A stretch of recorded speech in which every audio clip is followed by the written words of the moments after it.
সম্মানিত শিক্ষকবৃন্দ, সময়ের পালাক্রমে আমাদের মূল্যায়ন নির্দেশিকা পরিবর্তিত হচ্ছে। এর ফলে আমরা আমাদের যে মূল্যায়ন পরীক্ষার ফলাফল দেওয়া এর জন্য আমরা বিভিন্ন সমস্যার সম্মুখীন হচ্ছি। এই সকল সমস্যার সমাধানের জন্য আমার কাছে ছোট্ট একটা সফটওয়্যার রয়েছে। আপনারা যদি সবাই এই সফটওয়্যারটা ব্যবহার করেন, আশা করি আপনারা এখান থেকে অনেক উপকার হবেন। আমার এই সফটওয়্যারটার নাম অবশ্যই ইতিমধ্যে অনেকে জানেন, তারপরও আমি একটু আবারও মনে করে দিচ্ছি, বর্ণনা করে দিচ্ছি, এটার উপকারিতা দেখাচ্ছি। যদি কারো প্রয়োজন মনে করেন আমার কাছ থেকে এটি নিতে পারেন। সফটওয়্যারটি সম্পূর্ণ বিনামূল্যে দেওয়া হয় এবং প্রয়োজনে যখন মূল্যায়ন নির্দেশিকা পরিবর্তন হয় তার সাথে সাথে এই সফটওয়্যারটি আপডেট করা হয়। তাই এই সফটওয়্যারটি আপনাদের জন্য সম্পূর্ণ বিনামূল্যে। আমি এর প্রক্রিয়াটি দেখাচ্ছি। যেমন এটা আমি প্রথম লগ ইন করছি আমার বিদ্যালয়ের। আমি অনেক দিন, প্রায় 7-8 বছর ধরে এই সফটওয়্যারটি ব্যবহার করছি, তাই আপনাদের জন্য এটি দেখাচ্ছি। প্রথমে যে একটা ড্যাশবোর্ড আসবে, এই ড্যাশবোর্ডে দেখেন আমি অবশ্যই প্রাকের শিক্ষার্থীরা, নার্সারির শিক্ষার্থীগুলো, প্রাক প্রাথমিক শিক্ষার্থীদের এখনও এন্ট্রি করি নাই। যে প্রথমে আমার স্টুডেন্ট রয়েছে বালক এতজন, বালিকা এতজন এখানে উল্লেখ রয়েছে। দ্বিতীয়তে, তৃতীয়তে, চতুর্থে, পঞ্চমে কতজন রয়েছে এবং সর্বমোট কতজন রয়েছে এখানে এই ড্যাশবোর্ডে আমি এই তথ্যগুলো পাচ্ছি। তাছাড়া আমি যদি চলতি মাসের দৈনিক উপস্থিতির লেখচিত্র, আমি যদি কোন দিন কতজন শিক্ষার্থী বিদ্যালয়ে উপস্থিত রয়েছে তার হাজিরাটা যদি নেই, এখানে আমার কাছে একটি সুন্দর লেখচিত্র আসবে। যেহেতু আমি এই মাসে নেইনি, অনেক দিন ধরে নেইনি, তাই এখানে কোনো লেখচিত্র আসেনি, বাট আমরা এটা করতে পারি। আমি যে অপশনগুলি আছে এখানে পালাক্রমে সবগুলির একটু বর্ণনা দিচ্ছি। আশা করি আপনাদের ভিডিওটি হয়তো একটু বড় হতে পারে, তবে এটা আপনাদের জন্য অনেকটা উপকার হবে। প্রথমে রয়েছে প্রাতিষ্ঠানিক তথ্য। এই প্রাতিষ্ঠানিক তথ্যের মধ্যে এই তথ্যগুলি দিতে হয় এবং এটা কিভাবে দিবেন এটার জন্য এই যে প্রতিটা অপশনে এখানে হেল্প একটা অপশন রয়েছে। এই হেল্প অপশনে এগুলি পড়ে আপনারা বুঝতে পারবেন কিভাবে কোন কাজটা করতে হবে, সেভাবে আপনারা কাজগুলি করবেন। তারপর আমি যাচ্ছি শ্রেণীসমূহ। এখন আপনাদের বিদ্যালয়ে কোন কোন শ্রেণী রয়েছে আপনারা এখান থেকে নির্ধারণ করতে পারবেন। প্রয়োজন বোধে আপনারা শ্রেণী সংখ্যা এখান থেকে নিচ থেকে আপনারা যদি এই শ্রেণী সংখ্যা আরও বাড়াতে পারবেন। বাড়ানোর উপায় এখানে ক্লিক করলে আস্তে আস্তে আপনাদের নিচে নামবে। নিচে নামার পর এখানে চতুর্থ, পঞ্চম, ষষ্ঠ, সপ্তম, এখানে অষ্টম পর্যন্ত আছে, আপনারা ব্যবহার করতে পারবেন যে কোনো শ্রেণীর জন্য। এটি জুনিয়র স্কুল পর্যন্ত ব্যবহার করা যায়, তাই তাদেরকে বললাম অষ্টম শ্রেণী পর্যন্ত ব্যবহার করা যাবে। তারপর বিভাগ, যেহেতু আমরা শুধু প্রাইমারি লেভেলে বলতেছি, এখন জুনিয়র পর্যন্ত, তাই ওই বিভাগগুলি আমি আসছি না। তারপর ধরেন শাখা, তো শাখা যদি কারো একাধিক শাখা থাকে, বিভিন্ন শাখা করতে চান, তে জবা অথবা আপনার ক শাখা, খ শাখা এভাবে নাম দিতে পারবেন, সমস্যা নেই। তারপর বিষয় ও নম্বর বন্টন। তা আপনারা বিষয় এবং নম্বর বন্টন, আমরা জানি আমি প্রাথমিক বিদ্যালয় অনুযায়ী করতেছি। যাতে আমি যদি পঞ্চম শ্রেণীটা আমি একটু আগে এন্ট্রি দিয়েছি, পঞ্চম শ্রেণীটা আমার বিষয় 6টা বিষয়ে আমি পূর্ণমান 70 করি এবং এটা কম্পালসারি বিষয়। আপনারা যদি এখানে অন্য সকল বিষয় এখানে ড্রপডাউনে আছে, অন্যগুলো আপনারা এন্ট্রি দিতে পারবেন যেগুলি প্রয়োজন। আপনারা এখানে এই 6 নম্বর ক্রমিক পর্যন্ত লিখেছে, 7 নম্বর ক্রমিক দিয়ে আরেকটি বিষয় এন্ট্রি করা যাবে এবং তার নাম্বারও এখানে লেখা যাবে। এবং এখানে আপনার পূর্ণমান নাম্বার লিখে দিতে হবে। এখানে কম্পালসারি নাকি সাপ্লিমেন্টারি সেটা আপনারা সিলেক্ট করে দেবেন। এই হলো আমার বিষয় নম্বর সমূহ। তারপর শিক্ষার্থী এন্ট্রি, এখন আমরা শিক্ষার্থীর এন্ট্রি দিতে হবে। শিক্ষার্থী যদি আমরা এন্ট্রি দিই, প্রথম আমরা এখানে শিক্ষার্থীর, যেমন আমি দেখাচ্ছি, যেমন ধরেন আমি অষ্টম শ্রেণীতে, আমি একটা সাপোজ দেখাচ্ছি, অষ্টম শ্রেণীতে নার্সারিতে একজন স্টুডেন্টকে আমি এন্ট্রি দিতে চাচ্ছি। তাই রোল নম্বর সাপোজ আমি 1, আমি তার নাম লিখছি যেমন রেজাউল, তাই না? তাহলে এটাকে আমি সেভ অ্যান্ড নিউ দিব। তাহলে আমার এছাড়াগুলো 2, এরপর আমি লিখলাম হাসান। তারপর এভাবে আমরা শিক্ষার্থীর তথ্য বের করতে পারি। এখন যদি আমি এই তথ্যগুলো আমি দেখতে চাই, তো শিক্ষার্থীর তথ্য আমি কোন শ্রেণীতে এন্ট্রি দিয়েছিলাম যেন, সম্ভবত অষ্টম শ্রেণীতে। তো অষ্টম, হ্যাঁ, এই যে এসে গেছে। আমি দুইজন শিক্ষার্থী এন্ট্রি দিয়েছি, একজন রাজাউল আর একজন হাসান নামে। তো এই তথ্যগুলি আপাতত আমরা এভাবে এন্ট্রি দিব। এন্ট্রি দেওয়ার পর আমরা পরবর্তীতে এই যে শিক্ষার্থীর তথ্য এখানে যদি আসি, যেমন আমি সকল শিক্ষার্থীর তথ্য আমি আমার বিদ্যালয়ের ইতিমধ্যে এখানে এন্ট্রি রয়েছে। যেমন আমি যাচ্ছি পঞ্চম শ্রেণীতে, পঞ্চম শ্রেণীর এই যে সকল তথ্য এবং ছবি সহ এখানে আমাকে এন্ট্রি দেওয়া হয়েছে। এবং ছবি সহ কীভাবে শিক্ষার্থী তথ্য এন্ট্রি দিবেন সেটা এখানে তথ্য রয়েছে। এখানে শিক্ষার্থীর নাম, শিক্ষার্থীর জন্ম নিবন্ধন, বাবার নাম, বাবার এনআইডি কার্ড, তার জন্ম তারিখ, শিক্ষার্থীর জন্ম তারিখ, মার এনআইডি কার্ড, মার নাম এবং তার জন্ম তারিখ। মানে এখানে আমি এটা থেকে সকল তথ্য নিয়ে আমি উপবৃত্তির কাজও করতে পারবো। এখানে মোবাইল নাম্বার সব কিছু রয়েছে। এবং এখানে এই যে হেল্প বাটনও রয়েছে, সবখানে হেল্প বাটন দেখে আপনারা সকল তথ্যের সমাধান করতে পারবেন। এখান থেকে আমাকে আরও কিছু কাজ করতে পারে। আমি এই যে এখানে শিক্ষার্থী, এখান থেকে আমি নতুন স্টুডেন্ট এন্ট্রি করতে পারবো। This is first student. আমি যদি এখানে এর পরবর্তী শিক্ষার্থী যেতে চাই, নেক্সট ক্লিক করলে এটি ব্যবহার করা যাবে। আমি এই সফটওয়্যারটি অনেক বছর যাবৎ ব্যবহার করতেছি। এটা অনেক সুবিধার। যেমন ধরেন আমি 2020 সনে যদি যাই, তাহলে আমার 2020 সনের শিক্ষার্থীদেরকে এখানে দেখাবে।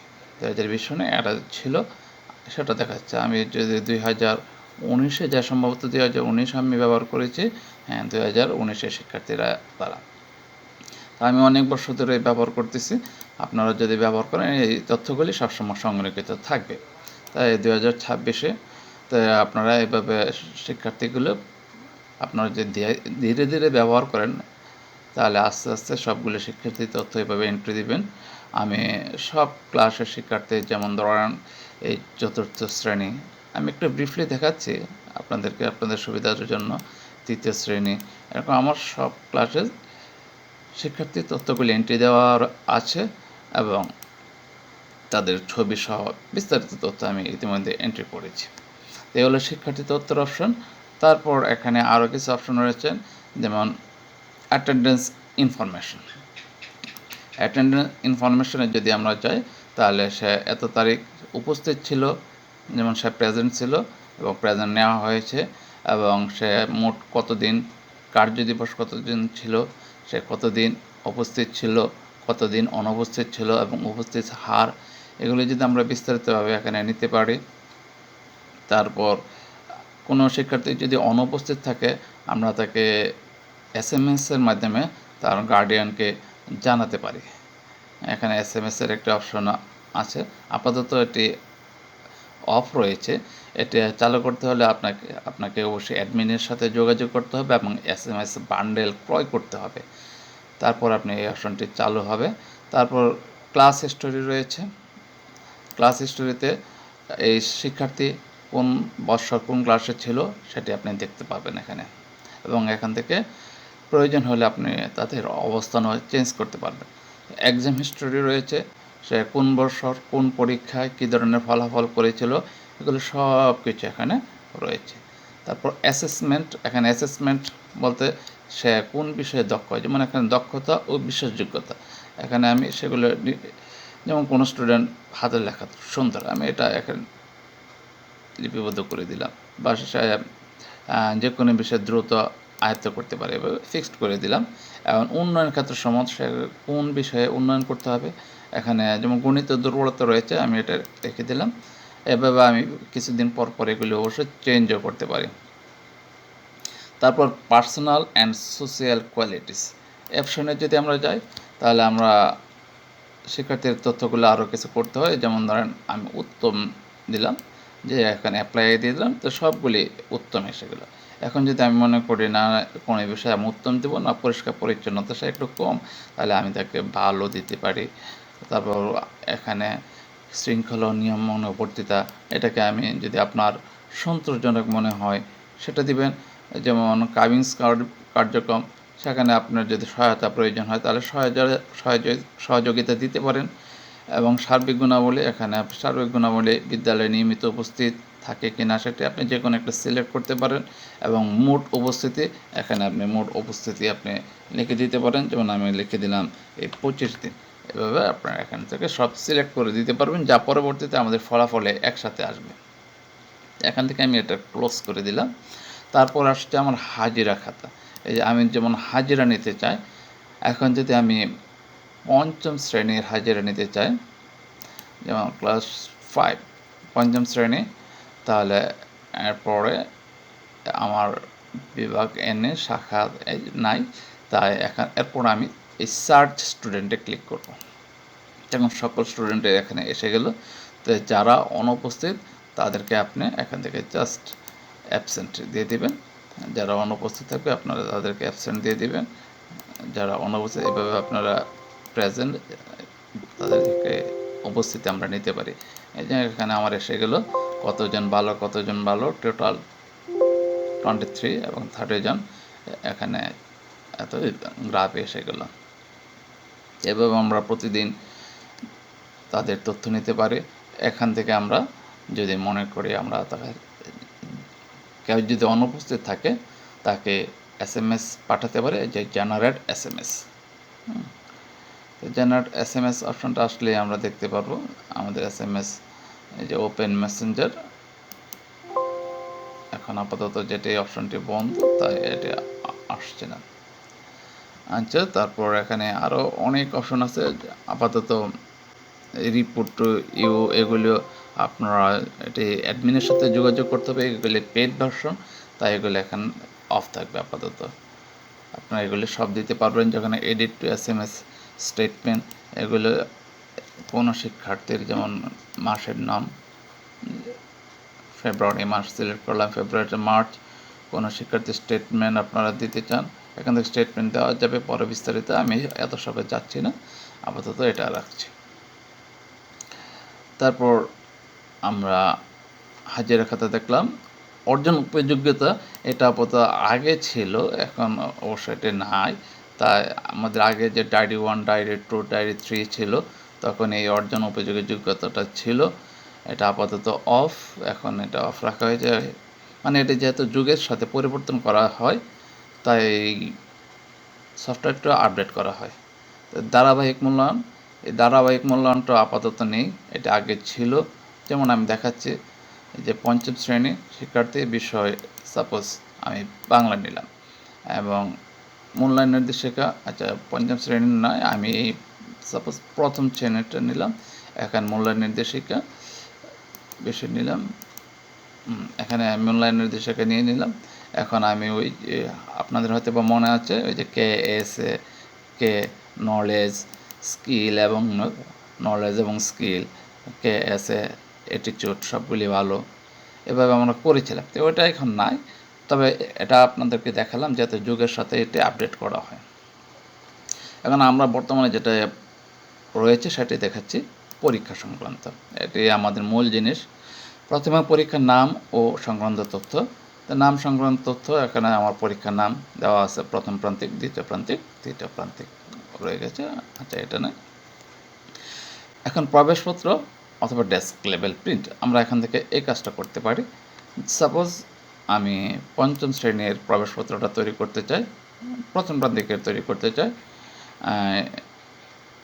শাখা, আমার তো শাখা নেই, শ্রেণী নেই, 5ম, প্রথম প্রান্তিক পরীক্ষা নিচ্ছি। এখন আমাকে পরীক্ষার রুটিন প্রথম তৈরি করতে হবে। তাহলে রুটিন আমি ইতিমধ্যে একটা তৈরি করে রেখেছি, 5ম শ্রেণীর রুটিনটা আমি তৈরি করে রেখেছি। আপনারা এটা তৈরি করতে পারবেন। আর বিষয়, এখান থেকে বিষয় দেখানো যায় কোন কোন বিষয় অ্যাড করবেন। এখানে আপনার তারিখ লিখবেন, পরীক্ষার বিবরণ এবং এই বারগুলো এখান থেকে সিলেক্ট করতে পারেন। সময় এখান থেকে আপনার সময়গুলো দিয়ে দিবেন বা লিখে দিতেও পারেন যখন যে সময়। তো পরীক্ষার রুটিন তৈরি করার পর আপনারা এই যে ডেস্ক লেভেল, আমরা যে সিট প্ল্যান করি, সিট প্ল্যানও এটা খুব সুন্দর করে করা যায়। যেমন আমি এখানে ক্লিক করলাম। ব্যাস আমাদের খুব চমৎকারভাবে এই যে সেট প্ল্যানটা হয়ে গেল। এটা আমরা পরে এখান থেকে কেটে কেটে আমরা লাগিয়ে আমরা খুব সহজে এই সেট প্ল্যানটি করতে পারি। তারপর রয়েছে আমার প্রবেশপত্র। প্রবেশপত্র রুটিন ছাড়া আমি প্রবেশপত্র শিক্ষার্থীদেরকে দিতে পারি। যেমন আমি রুটিন ছাড়া এটা থেকে দেখাচ্ছি। এই যে রুটিন ছাড়া প্রবেশপত্র, চমৎকার ছবি সহ আসছে, সবার ছবি থাকবে। এখন আমি ইচ্ছে করলে প্রবেশপত্র রুটিন সহ এটাও করতে পারি। রুটিন সহ এখানে আমি আরেকটু জিনিস অ্যাড করে দিতে পারি। এই যে প্রবেশপত্র, যেমন পরীক্ষা চলাকালীন অবশ্যই প্রবেশপত্র সাথে রাখতে হবে, এটা অ্যাড করে দিলাম।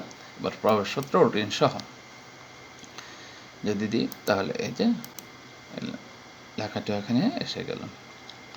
এভাবে আমরা সহজে এগুলি করতে পারি। এই সফটওয়্যারটি আপনারা ব্যবহার করলে আপনাদের জন্য অনেক সহজ হবে। তবে তথ্যগুলি ইনপুট করতে আপনাদের অবশ্যই কিছু সময় লাগবে, কিন্তু যেহেতু আমি ইনপুট করতে পেরেছি আপনারা পারবেন, তবে আপনাদের একটু সময় দিতে হবে। আমি তো অনেক দিন ধরে ব্যবহার করছি, এটা ধীরে ধীরে ব্যবহার করতে হয়। একবার এন্ট্রি করলে প্রতি বছর আর এন্ট্রি করতে হয় না। এটা শ্রেণী মাইগ্রেশন, এক ক্লাসেরটা অন্য ক্লাসে প্রমোশন দেওয়া যায়, ওই অপশনও রয়েছে। তারপর এখন আমি আসি পরীক্ষা পদ্ধতিতে। তাহলে এখানে আমি আরেকটা জিনিস দেখে নিচ্ছি, এই ধারাবাহিক মূল্যায়ন যেটা আগে ছিল সেখানে কিন্তু অনেক কিছু ছিল। আচ্ছা, ওইটাতে আর দেখাচ্ছি না। বর্তমান পদ্ধতিতে আসি। পরীক্ষা পদ্ধতি, পরীক্ষা সংক্রান্ত। এখন সাধারণ প্রচলিত পরীক্ষাসমূহ, আগে আমরা তো সরাসরি নাম্বার দিতাম এখানে, যেমন আমি দেখাচ্ছি একটু পঞ্চম শ্রেণী। এখন যেহেতু আমার প্রথম প্রান্তিক পরীক্ষা, তারপর এই যে সার্চ স্টুডেন্টে দিব, আমার সকল শিক্ষার্থীর নাম হয়ে গেল। তারপর বাংলা, ইংরেজি, গণিত, প্রাথমিক বিজ্ঞান, বাংলাদেশ বাহবি, ধর্ম, এর নাম্বার দিতাম। দেওয়ার পর আমি টেবুলেশন শিট পেয়ে যেতাম, যেটি ছিল আমার আগের পদ্ধতি। এভাবে টেবুলেশন নাম্বার তো বসায় নাই, তাই ব্ল্যাঙ্ক আসছে। এই যে মেরিট লিস্ট আসার কথা, মেরিট লিস্ট আসে যেহেতু ব্ল্যাঙ্ক। তারপর নম্বরপত্র আমাদের আগের পদ্ধতি, আমি আগের পদ্ধতিগুলি দেখাচ্ছি, কিন্তু এখন পরিবর্তন হয়েছে, নতুন পরিবর্তিত পদ্ধতি আপনাদেরকে দেখাচ্ছি। হলো সামষ্টিক মূল্যায়ন ও ধারাবাহিক। ধারাবাহিকে আমি কয়েকটি নাম্বার ইনপুট করে আপনাদেরকে দেখাচ্ছি। পরীক্ষা সংক্রান্ত তথ্য, যেমন প্রথম প্রান্তিক মূল্যায়ন বিষয়ে আমি বাংলার নাম্বারকে ইনপুট করি। তারপর এখানে আমি সার্চ স্টুডেন্ট দেব, তাই সবার নাম আসলো। তা হলো কন্টিনিউয়াস অ্যাসেসমেন্ট এবং সামেটিক। যেমন কন্টিনিউয়াস অ্যাসেসমেন্ট এখন 30 নাম্বার, আমি সাপোজ কয়েকজনকে 25, 24, 23, 22 এগুলো দিলাম। এবং সেমেস্ট্রিতে আমি 70-র মধ্যে কাউকে দিলাম 65, কাউকে দিলাম 45, কাউকে দিলাম 50, কাউকে দিলাম 55, এখানে 47। আমি দেখাচ্ছি কয়েকটা নাম্বার তৈরি করার জন্য। তো বাংলা, তারপর আসে ইংরেজি। আমি এখানে আবার সার্চ স্টুডেন্ট দিব, তার নাম এসে যাবে এখানে। সাপোজ 23 একজনকে দিলাম, 24 একজনকে দিলাম, 25 একজন দিলাম, 26 একজনকে 30 দিলাম। এবার সামেটিভ যদি আমি দিতে চাই 45, 60, যেমন 74 তো না, আমাকে 70-এর নিচে যেহেতু, 45, 55, 25। তারপর আমি এখন বাংলা, ইংরেজি, এবার যদি প্রাথমিক গণিত দিতে চাই, এবার গণিত সার্চ স্টুডেন্ট কন্ডিশন। আচ্ছা, আমি এবার এগুলো একটু দেখাচ্ছি।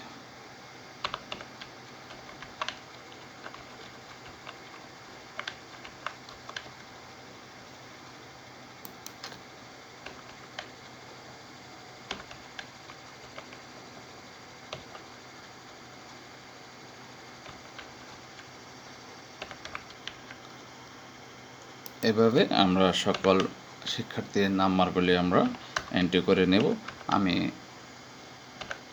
আপাতত যেহেতু ভিডিও দেরি হয়ে যাচ্ছে, আমি কয়েকজনকে এন্ট্রি করলাম, যে আমি নাম্বারগুলো এন্ট্রি করে নিলাম। এখন তাদের ফলাফল আমি যদি টেবুলেশন শিট দেখাতে চাই, তাদের নাম্বার আমরা খুব মুহূর্তে সবগুলি নাম্বার যোগ হয়ে যাবে, যোগ হয়ে একসাথে দেখাবে। যে খুব সহজ, যে টেবুলেশন শিট কে কোন বিষয়ে কত নাম্বার পেয়েছে এবং মোট কত পেয়েছে, এগুলো সব একসাথে দেখাচ্ছে। খুব সহজে নাম্বারগুলো এখানে অ্যাড হয়ে গেল।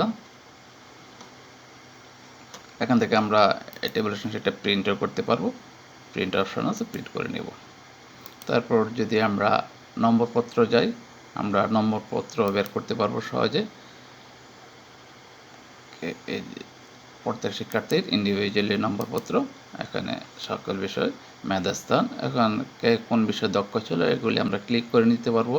কার অবস্থান কত, 300 নম্বর পেয়েছে, অতি উত্তম, এবং কার অবস্থান কত সেটাও আমরা এখানে বের করতে পারবো। মেধাস্থান 2, তার মেধাস্থান 2 হয়েছে, আমি যে নাম্বার ইনপুট করেছি তার ভিত্তিতে।